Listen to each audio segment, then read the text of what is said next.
शादी में आई चुड़ैल। पन्नपुर नाम के एक गांव में शादी चल रही होती है। वाह, मजा आ गया फूफा जी। शादी में क्या खाना बना है? बाराती तो उंगलियां चाटते रह जाएंगे। हाँ, तुमने सही कहा। पनीर की सब्जी का तो कोई जवाब ही नहीं। दूसरी तरफ पंडित जी फेरों की तैयारी कर रहे होते हैं कि तभी वहाँ एक चुड़ैल आ जाती है। अरे मर गया रे, ये चुड़ैल यहाँ क्या कर रही है? अरे दिवाकर जी, ये आपकी कौन सी रिश्तेदार है? अरे मुझे क्या पता।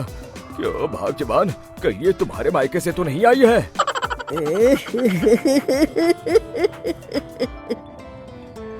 तुम लोगों की इस गांव में बारात लाने की हिम्मत कैसे हुई?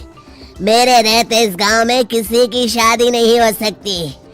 अब तुम लोग देखो मैं क्या करती हूँ।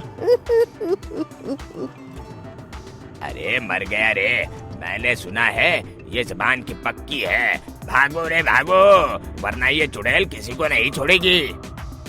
हाँ, तुम सही कहते हो मोहन भाई। यहाँ से भाग लेने में ही हम सबकी भलाई है।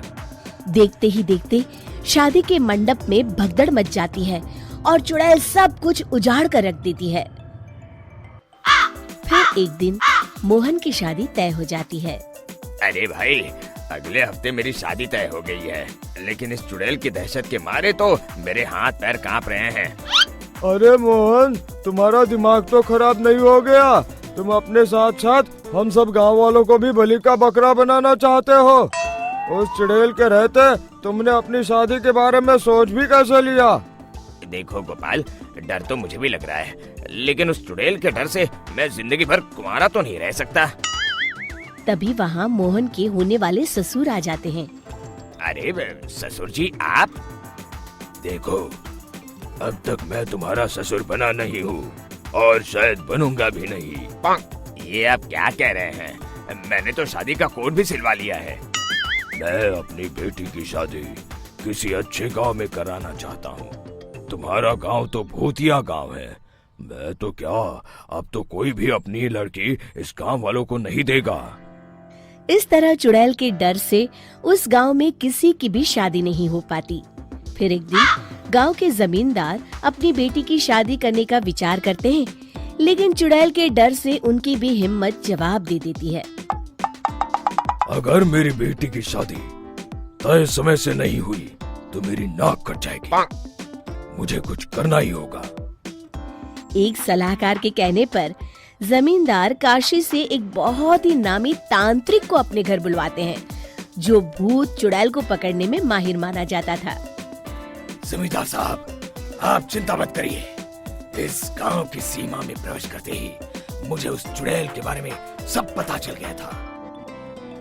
आप उसे जल्दी से जल्दी कैद कर लीजिए ताकि मैं अपनी बेटी की शादी कर सकूं। जब वो चुड़ैल एक इंसान थी, तब ठीक उसकी शादी करने वाले दिन ही उसकी और उसके होने वाले पति की एक दुर्घटना में मौत हो गई थी। उसका होने वाला पति आज भी भूत बनकर जंगल में भटकता है। इसलिए जब तक चुड़ैल की शादी नहीं हो जाएगी, वो किसी और की भी शादी नहीं होने देगी। ये आप क्या कह रहे हैं? अगर वो भूत भी हमारे गांव में आ गया तब हमारा क्या होगा? ये आदमी बीच में बहुत बोलता है, इसे बाहर निकालो। उसके बाद तांत्रिक बताते हैं कि अगर उस भूत के साथ चुड़ैल की शादी करा दी जाए तो वो चुड़ैल हमेशा हमेशा के लिए उस गांव को छोड़कर चली जाएगी। जमींदार साहब, आप अपनी बेटी की शादी की तैयारी शुरू कर दीजिए।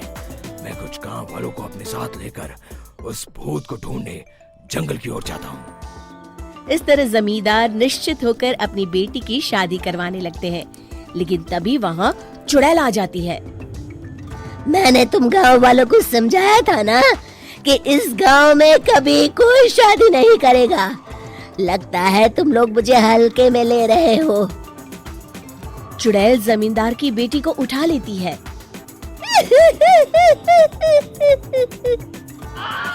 अब देखती हूँ बिना दुल्हन के तुम लोग शादी कैसे करोगे। मैं इसे अपने साथ ले जा रही हूँ। छोड़ मुझे, पिताजी, मुझे बचाइए। अरे कोई मेरी बेटी को बचाओ। तभी तांत्रिक उस भूत को लेकर वहां पहुंचता है। अरे भाग्यवान, रुको, इन मासूमों को परेशान मत करो, मैं आ गया हूँ, अब तुम मेरे साथ चलो। चुड़ैल बहुत खुश हो जाती है। आप आ गए, चलिए अब हम मंदिर में चलकर शादी कर लेते हैं। अरे अरे अरे अरे, ये क्या कह रही हो? मंदिर में जाके दोबारा मरना है क्या? चलो, आज से हम जंगल में रहेंगे। चुड़ैल चली गई, अब मेरी शादी हो जाएगी। इस तरह सभी गांव वाले खुशी से झूमने लगते हैं।